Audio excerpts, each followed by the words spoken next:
السلام عليكم ورحمة الله وبركاته. إن الحمد لله نحمده ونستعينه ونؤمن به ونتوكل عليه ونعوذ بالله من شرور أنفسنا ومن سيئات أعمالنا. من يهد الله فهو المهتدي ومن يضلل فلن تجد له وليا مرشدا. أشهد أن لا إله إلا الله وحده لا شريك له وأشهد أن محمدا عبده ورسوله أرسله بالهدى ودين الحق ليظهره على الدين كله ولو كره المشركون. اللهم صل على محمد وعلى آل محمد كما صليت على إبراهيم وعلى آل إبراهيم. اللهم بارك على محمد وعلى آل محمد كما باركت على إبراهيم وعلى آل إبراهيم إنك حميد مجيد. يا أيها الذين آمنوا اتقوا الله حق تقاته ولا تموتن إلا وأنتم مسلمون. أعوذ بالله من الشيطان الرجيم. بسم الله الرحمن الرحيم. إن الذين هم من خشية ربهم مشفقون والذين هم بآيات ربهم يؤمنون والذين هم بربهم لا يشركون والذين يؤتون ما آتوا وقلوبهم وجلة أنهم إلى ربهم راجعون. أولئك يسارعون في الخيرات وهم لها سابقون. ബഹുമാനരായ സഹോദരി സഹോദരന്മാരെ, അള്ളാഹു നമുക്ക് നിശ്ചയിച്ചിരിക്കുന്ന ഈ ആയുഷ്കാലം അവന് വേണ്ടി വിനിയോഗിച്ചുകൊണ്ട് പരലോകത്ത് നമ്മുടെയും സുരക്ഷയ്ക്ക് വേണ്ടി ഭക്തിപൂർവം നല്ല അമലുകളുമായി ജീവിക്കുവാൻ നാം തയ്യാറാവുക. അള്ളാഹു നമ്മെ അനുഗ്രഹിക്കുമാറാവട്ടെ. അള്ളാഹുവിലേക്ക് അടുക്കുവാനും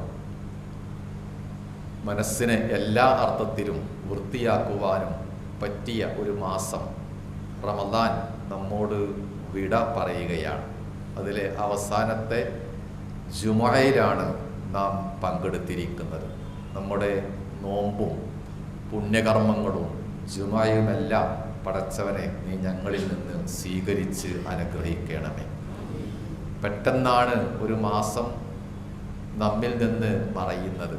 കണ്ണടച്ച് തുറക്കുന്ന വേഗതയിലാണ് ദിവസങ്ങളും ആഴ്ചകളുമൊക്കെ കടന്നു പോകുന്നത്. അങ്ങനെയായിരിക്കും ലോകം മുന്നോട്ട് പോകുന്തോറും സംഭവിക്കുക എന്ന് നബി സല്ലല്ലാഹു അലൈഹി വസല്ലം ഒരിക്കൽ ഓർമ്മിപ്പിക്കുകയും ചെയ്തിട്ടുണ്ട്. ഈ അവസരത്തിൽ നാം നമ്മെ ആത്മവിചാരണ ചെയ്യേണ്ട സന്ദർഭമായിട്ടാണ് കാണേണ്ടത്. നോമ്പിന് റമദാൻ മാസത്തിന് പ്രധാനപ്പെട്ട 3-4 ലക്ഷ്യങ്ങളുമായിട്ടാണ് അള്ളാഹു നമ്മുടെ അടുത്തേക്ക് പറഞ്ഞയച്ചത്. ഒന്ന്, സ്വന്തത്തെ ശരീരത്തെയും മനസ്സിനെയും പൂർണ്ണമായ അർത്ഥത്തിൽ ശുദ്ധീകരിക്കുക, സംസ്കരിക്കുക. മറ്റൊന്ന് അത്തഖർറുബു ഇലല്ലാഹ്, അള്ളാഹുവിലേക്ക് ധാരാളമായി അടുത്തുകൊണ്ടിരിക്കുക. മൂന്നാമത്തേത് സൽപ്രവർത്തനങ്ങൾ വളരെ വളരെ കൂടുതലായി വർദ്ധിപ്പിച്ചുകൊണ്ടിരിക്കുക. നാലാമത്തേത് ജീവിതത്തിൽ അവസാനത്തെ ശ്വാസം വരെയും പിടിച്ചു നിൽക്കാൻ ആവശ്യമായ സൂക്ഷ്മതാബോധം, അതായത് തഖ്വ നിലനിർത്തി ജീവിക്കുക. ഈ 4 കാര്യങ്ങളാണ് റമദാനിൻ്റെ ആദ്യാവസാനം നോമ്പിലും ഖിയാമുൽ ലൈലിലും തറാവീഹിലും ഇഫ്താറിലും സദഖയിലും ഒക്കെയായിട്ട് നാം പറയുകയും കുറേയൊക്കെ നമ്മൾ സ്വന്തമായി പരിശീലിച്ച് സ്വന്തമാക്കുകയും ചെയ്തത്. ഇനി ഈ പറഞ്ഞ നല്ല ക്വാളിറ്റീസ്, യോഗ്യതകൾ നിലനിർത്തലാണ് ആവശ്യം. മനുഷ്യൻ്റെ ഒരു പരാജയം, അവൻ്റെ ഒരു ന്യൂനത, ഏത് കാര്യങ്ങളും പെട്ടെന്ന് മറന്നു പോകുന്ന പ്രകൃതമാണ്. നന്നായിട്ട് വെള്ളം ശേഖരിച്ചിരിക്കുന്ന ഒരു അണക്കെട്ട്, ശാന്തമായി നിൽക്കുന്ന വെള്ളം, തെളിഞ്ഞു നിൽക്കുന്ന വെള്ളം, ഒരു നാൾ അതിൻ്റെ ഷട്ടർ പൊക്കുകയാണ്. അതുവരെ ശാന്തമായ വെള്ളം കുത്തിയൊഴുകി താഴത്തേക്ക് പ്രവഹിക്കുകയാണ്. എല്ലാം തുടച്ചു നീക്കി കലങ്ങി മറിഞ്ഞ് ആ വെള്ളം ഒഴുകുന്നു. ഇതുപോലെയാണ് ഏറെക്കുറെ റമദാൻ 30 പൂർത്തിയാകുമ്പോൾ സ്വാഭാവികമായും ഒരു ശരാശരി മനുഷ്യൻ്റെ മനസ്സിലും ചിന്തയിലും ഉണ്ടാവുന്നത്. അതുവരെ അണകെട്ടി നിർത്തിയ ഭക്തിയും വിനയവും വിശ്വാസവും പ്രവർത്തന താല്പര്യവും സൽസ്വഭാവങ്ങളുമൊക്കെ പെട്ടെന്ന് കലങ്ങി മറിഞ്ഞ് കുത്തിയൊഴുകി എല്ലാം നശിപ്പിക്കുന്ന ഒരു പ്രകൃതം ഒരിക്കലും നമുക്കുണ്ടാവാൻ പാടില്ല. അതാണ് ഇന്നത്തെ ഈ ദിവസം നമുക്ക് നൽകുന്ന ഏറ്റവും വലിയ ഒരു സന്ദേശം. ഇവയെല്ലാം വിവരിച്ചുകൊണ്ട് മനോഹരമായി അള്ളാഹു ചില കാര്യങ്ങൾ നമ്മളെ കേൾപ്പിക്കുന്നുണ്ട്. സൂറ അൽ മുഅ്മിനൂൻ എന്ന അധ്യായത്തിലെ ഏതാനും വചനങ്ങൾ. ഇന്നല്ലദീന ഹും മിൻ ഖശിയത്തി റബ്ബിഹിം മുഷ്ഫിഖൂൻ. അള്ളാഹുവിനെ പറ്റിയുള്ള ഭയപ്പാട് കൊണ്ട് ഹൃദയം നടുങ്ങി ജീവിക്കുന്ന ആളുകൾ. അവർ അള്ളാഹുവിൻ്റെ ഏത് ആയത്തുകളിലും അപ്പപ്പോൾ വിശ്വസിക്കുന്നവരായിരിക്കും. അള്ളാഹുവിൽ ഒരു തരത്തിലും അവർ പങ്കു ചേർക്കുകയുമില്ല. വല്ലദീന യുഅ്തൂന മാ ആതൗ. അവർ എന്തെല്ലാമാണോ നൽകുന്നത് അത് നൽകിക്കൊണ്ടേയിരിക്കും. ഒരു പിശുക്കില്ലാതെ, പിടിച്ചുവെക്കലില്ലാതെ, മുറുമുറുപ്പില്ലാതെ പടച്ചവൻ കൽപ്പിച്ചതെല്ലാം ചെയ്യുകയും കൈവശമുള്ളതെല്ലാം നൽകുകയും ചെയ്യുന്ന ആളുകൾ. ഇത് ഒരു മുസ്ലിമിൻ്റെ ഏറ്റവും നല്ല വ്യക്തിത്വമാണ്. ഒരു മുസ്ലിമിനെ അള്ളാഹുവിൻ്റെ പക്കലും ജീവിക്കുന്ന സമൂഹത്തിലും ഏറ്റവും മനോഹരമായി വരച്ചു കാണിക്കാൻ ഈ വരികൾ മതി. പക്ഷേ ഇനിയാണ് ഖുർആൻ ഒന്നുകൂടി ഊന്നൽ കൊടുക്കുന്നത്. വഖുലൂബുഹും വജില അന്നഹും ഇലാ റബ്ബിഹിം റാജിഊൻ. ഈ പറഞ്ഞ യോഗ്യതകളൊക്കെ മുറുകെ പിടിച്ചുകൊണ്ട് ജീവിക്കുന്ന ആളുകൾക്ക് വീണ്ടും ഭയപ്പാടാണ്, ആശങ്കയാണ്, വെപ്രാളമാണ്. എന്താണ്? ഞങ്ങൾ അള്ളാഹുവിലേക്ക്, റബ്ബിലേക്ക് നാളെ പിറ്റേന്ന് തിരിച്ചു പോവേണ്ടവരല്ലേ എന്ന ഉൾക്കിടിലത്തോടു കൂടിയാണ് ഈ ആളുകൾ ജീവിക്കുന്നത്. ഇത് നമ്മുടെയെല്ലാം മനസ്സിൻ്റെ ഒരു തേട്ടമാണ്. ഞാൻ ചെയ്തത്, ഞാൻ പ്രവർത്തിച്ചത്, എൻ്റെ പുണ്യകർമ്മങ്ങൾ പടച്ചവൻ സ്വീകരിക്കുമോ ഇല്ലേ എന്നുള്ള ഒരു ആശങ്ക. അത്തരം ഒരു ആശങ്കയിലായിരിക്കണം ഏത് സന്ദർഭത്തിലും ഒരു വിശ്വാസി ജീവിക്കേണ്ടത് എന്നതാണ് നബി സല്ലല്ലാഹു അലൈഹി വസല്ലം പറയുന്നത്. ഈ 30 ദിവസം നമുക്ക് ലഭിച്ചിരിക്കുന്ന, അള്ളാഹു ലഭ്യമാക്കിയിരിക്കുന്ന സുവർണ സന്ദർഭങ്ങൾ, ഇതിൻ്റെ രാവുകളും പകലുകളും, ഇതിൻ്റെ ഊണും ഉറക്കുമൊക്കെ ഇബാദത്തുകളാക്കി മാറ്റാൻ കഴിഞ്ഞു എന്നത് ഒരു ചെറിയ കാര്യമല്ല. ആ ഇബാദത്തിലൂടെ നാം നേടിയെടുക്കുന്നത് വലിയ മനക്കരുത്താണ്, ആത്മവിശ്വാസമാണ്. അള്ളാഹു എൻ്റെ കൂടെ ഉണ്ടായിരിക്കും, എന്നെ ഒരിക്കലും അവൻ കൈവടിയുകയില്ല, എൻ്റെ ഏത് ചോദ്യവും പ്രാർത്ഥനയും തത്സമയം അവൻ സ്വീകരിക്കും എന്നുള്ള ഒരു ആത്മവിശ്വാസമാണ് ഈ ഇബാദത്തുകളിലൂടെ അള്ളാഹുവിൻ്റെ അടുത്ത് നിന്നുകൊണ്ട് നാം ഓരോരുത്തരും നേടിയെടുത്തിരിക്കുന്നത്. ആ ഒരു ബോധം ഇനിയുള്ള ജീവിതത്തിലേക്ക് കൂടി നമുക്ക് കരുത്തായി തീരണം, നമുക്ക് പിൻബലമായി തീരണം. ഒന്നുകൂടി ലളിതമായി പറഞ്ഞാൽ, റമദാനിൽ ഏത് ഒരു അള്ളാഹുവാണോ നമ്മോടൊപ്പം ഉണ്ടായിരുന്നത്, ഏതൊരു അള്ളാഹുവിനെയാണോ നാം ഈ പറഞ്ഞ രൂപത്തിലൊക്കെ തൃപ്തിപ്പെടുത്തിയത്, ആ പടച്ചവൻ തന്നെ, അള്ളാഹു തന്നെയാണ് റമദാൻ കഴിഞ്ഞാലും നമ്മോടൊപ്പം ഉണ്ടാവേണ്ടത്. അവനെ വെറുപ്പിക്കാൻ പാടില്ല, അവൻ നമ്മളോട് പിണങ്ങിപ്പോവാൻ പാടില്ല, തിരിച്ചുമുണ്ടാവാൻ പാടില്ല. എല്ലാ അർത്ഥത്തിലും ജീവിതത്തിൽ എന്തെല്ലാം ഭൗതിക ആർജിത നേട്ടങ്ങളും കഴിവുകളും നമുക്കുണ്ടോ അതിൻ്റെയൊക്കെ അപ്പുറത്ത് ആത്യന്തികമായി ജീവിതത്തെ നേരിടുവാൻ, പ്രതിസന്ധികളിൽ പിടിച്ചു നിൽക്കുവാൻ, ക്ഷമാപൂർവം വിജയം കണ്ടെത്തുവാൻ നമ്മളെ പ്രാപ്തമാക്കുന്ന ഏക ഘടകം ഈ ഒരു വികാരമാണ്. അല്ലാഹു മഅന, അല്ലാഹു എന്നോടൊപ്പമുണ്ട് എന്ന വികാരം. അവൻ നമുക്ക് നൽകിയിരിക്കുന്ന ഈ ആയുസ് ഒരിക്കൽ മാത്രമേ കിട്ടുകയുള്ളൂ. നാം ജീവിക്കുന്ന, നാം പിന്നിട്ടിരിക്കുന്ന 40 വയസ്സ്, 60, 70 എന്നിങ്ങനെയുള്ള ഈ ആയുഷ്കാലം ഒരിക്കൽ മാത്രമേ കിട്ടുകയുള്ളൂ. നഷ്ടപ്പെട്ടു പോയാൽ പകരം ചോദിക്കാനില്ല, പകരം വെക്കാനും പറ്റുകയില്ല. അതുകൊണ്ട് റമദാൻ നമുക്ക് നൽകുന്ന സന്ദേശത്തിൻ്റെ മറ്റൊരു ഭാഗമാണത്. സമയം വളരെ വിലപ്പെട്ടതാണ്. റമദാനിലെ ഓരോ സന്ദർഭവും എത്രത്തോളം അമൂല്യമാണോ അതുപോലെ തന്നെയാണ് നമ്മുടെ അവസാനത്തെ ശ്വാസം വരുന്നത് വരെയുള്ള ഓരോ നിമിഷങ്ങളും. ആ സമയങ്ങളും സന്ദർഭങ്ങളും പാഴാക്കാതിരിക്കുക എന്നതാണ് ഈ സന്ദർഭത്തിൽ റമദാനിനെ അള്ളാഹുവിലേക്ക് നാം യാത്ര അയക്കുമ്പോൾ ആ റമദാൻ നമ്മളോട് മൗനമായി പറയുന്ന ഒരു കാര്യം. അതുകൂടി കേൾക്കുവാൻ നാം കാതുകൾ തുറന്നു വെക്കണം. അതിനേക്കാളേറെ ആ ഉപദേശം കേൾക്കേണ്ടത് മനസ്സ് തുറന്നു വെച്ചുകൊണ്ടാണ് എന്നാണ് നബി സല്ലല്ലാഹു അലൈഹി വസല്ലം പറയുന്നത്. ഒരിക്കൽ ഇബ്നു മസ്ഊദ് റളിയല്ലാഹു അൻഹു ഇപ്രകാരം പറയുകയുണ്ടായി: മാ നദിംതു അലാ ഷൈഇൻ നദമി യൗമ ഗറബത്ത് ശംസ്.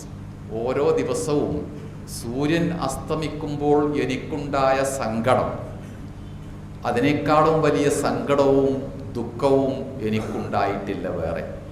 കാരണം എൻ്റെ ജീവിതത്തിൽ നിന്ന് യഖ്ലി മിൻ അജലി, ഒരു ദിവസം കുറയുകയാണ് സൂര്യൻ അസ്തമിക്കുമ്പോൾ. അതേസമയം വലം യസ്ദദ് മിൻ അമലി, എൻ്റെ അമലുകളൊന്നും വർദ്ധിക്കുന്നുമില്ല. സൂര്യൻ ഓരോ ദിവസവും പടിഞ്ഞാറ് അസ്തമിക്കുന്നു, അതിൻ്റെ അർത്ഥം ഓരോ ദിവസവും ഇല്ലാതായി പോകുന്നു. എന്നാൽ മറുഭാഗത്ത് അമലുകൾ, പ്രവർത്തനങ്ങൾ, ഭക്തി ഇവയൊന്നും വർദ്ധിക്കുന്നുമില്ല. ഇതിനേക്കാളും വലിയൊരു സങ്കടം എനിക്ക് ഉണ്ടായിട്ടില്ല എന്നാണ് സ്വഹാബിയായ ഇബ്നു മസ്ഊദ് റളിയല്ലാഹു അൻഹു പറയുന്നത്. ഈ ഒരു ബോധമാണ് നേരത്തെ പറഞ്ഞ അള്ളാഹുവിലേക്ക് പോവേണ്ടി വരുമല്ലോ എന്ന ചിന്ത ഉൾക്കിടിലം നമുക്കുണ്ടാക്കുന്നതിൻ്റെ പ്രവൃത്തി പദത്തിൽ കൊണ്ടുവരേണ്ട ചിന്ത. ഇനിയും പ്രവർത്തിക്കണം, നന്നാവണം, നന്നായേ മതിയാകൂ, ഒരിക്കലും അള്ളാഹുവിൽ നിന്ന് താൻ പിന്തിരിഞ്ഞു പോവാൻ പാടില്ല എന്ന ഈ ഒരു വികാരം നമുക്ക് ഈ റമദാൻ നൽകുന്ന ഏറ്റവും വലിയ ഒരു സമ്മാനമാണ്, ഒരു ഹദിയയാണ്. അതിനെ കേടുകൂടാതെ അതിൻ്റെ എല്ലാ സൗന്ദര്യത്തോടു കൂടിയും കൗതുകത്വത്തോടു കൂടിയും നാം മനസ്സിൽ സൂക്ഷിക്കുക എന്നതാണ് ഈ സന്ദർഭത്തിൽ നാം നമ്മെ തന്നെ ഓർമ്മപ്പെടുത്തേണ്ടത്. പടച്ചവൻ നമ്മുടെ ജീവിതത്തിൽ എല്ലാവിധ ബർക്കത്തുകളും നൽകി അനുഗ്രഹിക്കുമാറാവട്ടെ. നോമ്പ് നമ്മളെ ഏൽപ്പിച്ചു പോയിരിക്കുന്ന എല്ലാ അമാനത്തുകളും ദൗത്യങ്ങളും ഒന്നുപോലും മറന്നു പോവാതെ, വിട്ടുപോവാതെ നിലനിർത്തുവാനും പടച്ചവനെ നീ ഞങ്ങളെയൊക്കെ അനുഗ്രഹിച്ച് തൗഫീഖ് നൽകി റഹ്മത്ത് നൽകി അനുഗ്രഹിക്കണമേ. ഇലാഹി റബ്ബിൽ ആലമീൻ വൽ ആഖിബത്തു ലിൽ മുത്തഖീൻ. നുസല്ലി വനുസല്ലിമു അലാ നബിയിനാ മുഹമ്മദിൻ വഅലാ ആലിഹി വസഹ്ബിഹി അജ്മഈൻ. ഇത്തഖുല്ലാഹ ഇബാദല്ലാഹ്. സഹോദരന്മാരെ, റമദാൻ അതിൻ്റെ അവസാന ഘട്ടത്തിലേക്ക് എത്തുമ്പോൾ റസൂൽ സല്ലല്ലാഹു അലൈഹി വസല്ലം നമ്മെ ഏൽപ്പിച്ചിരിക്കുന്ന മറ്റൊരു ചുമതലയാണ് സക്കാത്തുൽ ഫിത്ർ എന്നത്. നമുക്കെല്ലാം അറിവുള്ള കാര്യം തന്നെയാണ്, സാന്ദർഭികമായി ഉണർത്തുക മാത്രമാണ് ചെയ്യുന്നത്. നോമ്പുകാരൻ എത്ര സൂക്ഷിച്ചാലും എത്ര മനസ്സ് വെച്ചാലും ചെറിയ ചെറിയ ന്യൂനതകളും പോരായ്മകളും സംഭവിക്കുക സ്വാഭാവികമാണ്, മനുഷ്യ സഹജമാണ്. അതിൽ നിന്ന് നമ്മളാരും മുക്തരല്ല. ആ ഒരു ഭാഗവും കൂടി വൃത്തിയാക്കുവാനും അങ്ങനെയുള്ള ന്യൂനതകളെ തേച്ചു മായ്ച്ച് ഇല്ലാതാക്കുവാനുമാണ് ഈ ഒരു പുണ്യം സദഖത്തുൽ ഫിത്ർ അള്ളാഹുവിൻ്റെ റസൂൽ നിശ്ചയിച്ചിരിക്കുന്നത്. അതോടൊപ്പം അന്നത്തെ ഒരു ഭക്ഷണത്തിന്, പെരുന്നാൾ ദിനത്തിന് ആരും പട്ടിണി ഉണ്ടാവാൻ പാടില്ല എന്ന ഒരു ലക്ഷ്യവും കൂടി റസൂൽ സല്ലല്ലാഹു അലൈഹി വസല്ലം ചേർത്തി പറയുകയും ചെയ്തു. നമുക്ക് ഓരോരുത്തർക്കും നമ്മളുടെ വീട്ടിലും നമ്മളുടെ ആശ്രിതരുമായി കഴിയുന്ന ഓരോരുത്തർക്കും ഒരു സ്വാഹ് ധാന്യം, അതായത് 2 കിലോ ധാന്യമാണ് ഈ ഇനത്തിൽ നാം പാവപ്പെട്ടവർക്ക് വേണ്ടി നൽകുകയും ചെയ്യേണ്ടത്. നമ്മുടെ സാമൂഹികമായ പശ്ചാത്തലത്തിൽ പട്ടിണിയും പ്രയാസങ്ങളും കുറഞ്ഞിരിക്കുന്ന പശ്ചാത്തലത്തിൽ അത് കിട്ടിയവർക്ക് തന്നെ വീണ്ടും വീണ്ടും കൊടുക്കണമെന്നില്ല. കിട്ടാത്ത സ്ഥലങ്ങളിലേക്ക്, വടക്കേ ഇന്ത്യൻ സംസ്ഥാനങ്ങളിലേക്കും മറ്റും അത് നീക്കിവെക്കുകയാണെങ്കിൽ അതിൻ്റെ ഫലപ്രാപ്തി ഇവിടെയുള്ളതിനേക്കാളും കുറച്ചുകൂടി ഉണ്ടാവുകയും ചെയ്യും. ഏതായിരുന്നാലും സൗകര്യം പോലെ സന്ദർഭമനുസരിച്ച് നമ്മളുടെ സാഹചര്യങ്ങളിൽ നിന്നുകൊണ്ട് അത് എല്ലാവരും നിർവഹിക്കുക. മറക്കാൻ പാടില്ല. പെരുന്നാൾ നമസ്കാരത്തിന് മുമ്പായി അത് കൊടുത്തിരിക്കണമെന്നാണ് നബി സല്ലല്ലാഹു അലൈഹി വസല്ലം ഉണർത്തുകയും ചെയ്തിരിക്കുന്നത്. അള്ളാഹു നമ്മുടെ എല്ലാ പ്രവർത്തനങ്ങളും നമ്മിൽ നിന്ന് സ്വീകരിക്കുമാറാവട്ടെ. ഈ റമദാനിൽ നാം ചെയ്തു വച്ച എല്ലാ അമലുകളും പടച്ചവനെ നീ ഞങ്ങളിൽ നിന്ന് കബൂൽ ചെയ്ത് സ്വീകരിക്കണമേ. അള്ളാഹു നമ്മുടെ എല്ലാ അമലുകളും ഈ റമദാനിൻ്റെ പ്രത്യേകമായ ബർക്കത്ത് നൽകിക്കൊണ്ട് നമ്മിൽ നിന്ന് അവൻ സ്വീകരിക്കുമാറാവട്ടെ. കഴിഞ്ഞുപോയ നമ്മുടെ ബാപ്പ ഉമ്മമാർ, സഹോദരീ സഹോദരന്മാർ, സുഹൃത്തുക്കൾ, പടച്ചവനെ നീ അവർക്കെല്ലാം റഹ്മത്ത് നൽകി മഗ്ഫിറത്ത് നൽകി അനുഗ്രഹിക്കണമേ. അസുഖമായി കിടക്കുന്ന ധാരാളം പേര് നമ്മോടൊപ്പമുണ്ട്. ആശുപത്രിയിലുണ്ട്, വീടുകളിലുമുണ്ട്. അവർക്കും നമ്മുടെ ഈ സന്ദർഭത്തിലെ പ്രാർത്ഥന ആവശ്യമാണ്. പടച്ചവൻ അവർക്കെല്ലാം ശിഫ നൽകി ആരോഗ്യത്തോടുകൂടെ ജീവിക്കുവാനുള്ള തൗഫീക്ക് നൽകി അനുഗ്രഹിക്കുമാറാവണം. നമ്മെയും നമ്മുടെ കുടുംബത്തെയും പ്രത്യേകിച്ച് വളർന്നു വരുന്ന നമ്മുടെ മക്കളെയും ഒക്കെ എല്ലാ തരത്തിലും പുണ്യത്തിൽ നിർത്തിക്കൊണ്ട് ഈമാനിൻ്റെയും ഭക്തിയുടെയും മാർഗത്തിലൂടെ നയിച്ചുകൊണ്ട് പടച്ചവനെ നീ അനുഗ്രഹിക്കണമേ. എല്ലാ തരത്തിലുള്ള ചീത്തയായ സ്വഭാവങ്ങൾ, മോശമായ ശീലങ്ങൾ, മറ്റു അനാവശ്യമായ ജീവിത സാഹചര്യങ്ങൾ, ഇവയിൽ നിന്നെല്ലാം പടച്ചവനെ നീ ഞങ്ങളുടെ മക്കളെ രക്ഷിച്ച് അനുഗ്രഹിക്കണമേ നാഥ.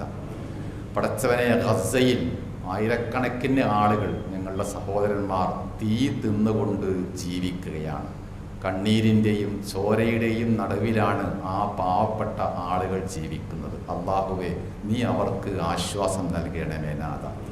അവരുടെ ശത്രുക്കൾക്ക് മേൽ പടച്ചവനെ നീ വിജയം നൽകി അവരുടെ സ്വന്തം മണ്ണിൽ സമാധാനത്തോടുകൂടെ നിർഭയത്വത്തോടുകൂടെ ജീവിക്കുവാൻ പടച്ചവനെ നീ അവരെ അനുഗ്രഹിക്കണമേ നാഥ. നമ്മുടെ ഈ പള്ളിയുമായി ബന്ധപ്പെട്ടുകൊണ്ട് ധാരാളം ആളുകൾ സംഭാവന നൽകിയിട്ടുണ്ട്, ഇപ്പോഴും നൽകിക്കൊണ്ടിരിക്കുന്നുണ്ട്. റമദാനിൻ്റെ ആദ്യ നാളുകളിലൊക്കെ ഈ മസ്ജിദിനെ നെഞ്ചിലേറ്റിയ ധാരാളം വ്യക്തികളുണ്ട്. അവരെയും പ്രാർത്ഥനാപൂർവം നമ്മൾ സ്മരിക്കുക.